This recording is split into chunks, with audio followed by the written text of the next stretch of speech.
Hello guys, good morning to you. आज मैं लेके आया हूँ आपके लिए नया टॉपिक, मांग में संकुचन और मांग में कमी में क्या अंतर है, यानी contraction of demand and decrease in demand. यहाँ पर देखिए फर्स्ट अंतर है अर्थ। मांग में संकुचन से अभिप्राय अन्य बातें समान रहने पर वस्तु की कीमत बढ़ जाने के कारण उसकी मांग में होने वाली कमी से है। यानी जब कीमत बढ़ती है तो उसके प्रभाव के कारण जब क्या होती है, किसी वस्तु की कीमत घट जाती है तो उसे हम कहेंगे मांग में संकुचन। और देखिए मांग में कमी से अभिप्राय कीमत के अतिरिक्त अन्य कारणों से वस्तु की मांग में होने वाली कमी से। यानी जब कीमत तो क्या रहती है, सेम रहती है, लेकिन अन्य जो फैक्टर्स होते हैं, अन्य जो कारक होते हैं, उनके कारण से यदि मांग कमी आती है तो इसे हम बोलेंगे मांग में कमी। दूसरा अंतर उपभोक्ता का चलन। इसके अंतर्गत उपभोक्ता का चलन एक ही मांग वक्र पर निचले बिंदु से ऊपरी बिंदु पर होता है। आप यहाँ पर देख सकते हैं इस चित्र पे, यहाँ पर क्या हो रहा है, उपभोक्ता का जो चलन है ए बिंदु से बी बिंदु पर हो रहा है और एक ही मांग वक्र है यहाँ पर, या नीचे से ऊपर की ओर होता है। इसके अंतर्गत उपभोक्ता का चलन दूसरे मांग वक्र पर नीचे की ओर बाईं ओर क्या होता है, खिसक जाता है, यानी शिफ्ट हो जाता है। यहाँ पर देखिए, यहाँ पर क्या मांग वक्र ये है, पहला मांग वक्र ये है, लेकिन यहाँ पर क्या हो रहा है, इस मांग वक्र से दूसरे मांग वक्र पर क्या हो रहा है, उपभोक्ता का चलन हो जा रहा है, यानी शिफ्ट हो रहा है ए बिंदु से बी बिंदु पर। लेकिन यहाँ पर पूरा मांग वक्र ही क्या हो रहा है, शिफ्ट हो रहा है, यानी क्या चेंज हो रहा है, बदल जा रहा है।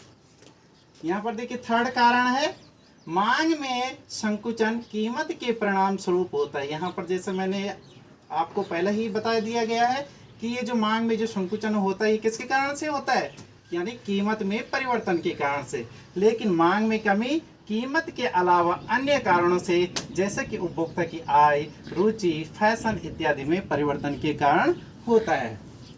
यहाँ पर देखिए उदाहरण, जैसे कि पनीर का मूल्य है ₹100 प्रति केजी पर, उसकी मांग कितनी हो रही है, 20 केजी। यदि मूल्य बढ़ जाता है 100 से 120 रुपए हो जाता है पर केजी, तो उसकी मांग कितनी हो रही है, यानी मांग क्या हो जाएगी, इसके कारण से घट जाएगी, यानी 20 केजी से 15 केजी हो जाएगी। तो इसे हम क्या बोलेंगे, मांग में संकुचन, यानी कॉन्ट्रैक्शन ऑफ डिमांड बोलेंगे। लेकिन यदि क्या है, पनीर का कीमत क्या रहता है, सेम रहता है, लेकिन मांग में क्या आ जाती, कमी आ जाती। जैसे यहाँ पर देखो 20 केजी, 100 रुपए पर जो कितनी की हो रही थी मांग, 20 केजी, लेकिन फिर क्या हो रहा है, 100 रुपीज पर जो है 20 केजी की जगह पर जो 15 केजी क्या हो रही है, मांग क्या हो रही है, घट रही है। इसका मतलब यह है कि कीमत तो यहाँ पर सेम रही है, लेकिन कीमत के अलावा जो अन्य फैक्टर्स हैं, जैसे आय हो गई, रुचि होगी, फैशन हो गई, इसमें परिणाम स्वरूप क्या हो गया, मांग में कमी आ गई, अर्थात हम बोलेंगे इसे डिक्रीज इन डिमांड। यहाँ पर देखिए रेखा चित्र भी है बना रखा,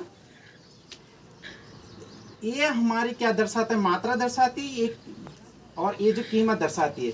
जब हमारी ओपी कीमत है तो यहाँ पर क्या वस्तु की मात्रा कितनी हो रही है, ओ क्यू हो रही है।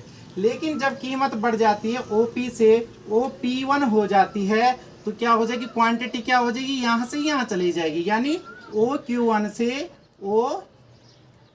OQ से OQ1 हो रही है, यानी उपभोक्ता का चलन ए बिंदु से बी बिंदु पर हो रहा है, तो इसे कहेंगे हम मांग में संकुचन। और यहाँ पर देखिए अब दूसरा है मांग में कमी।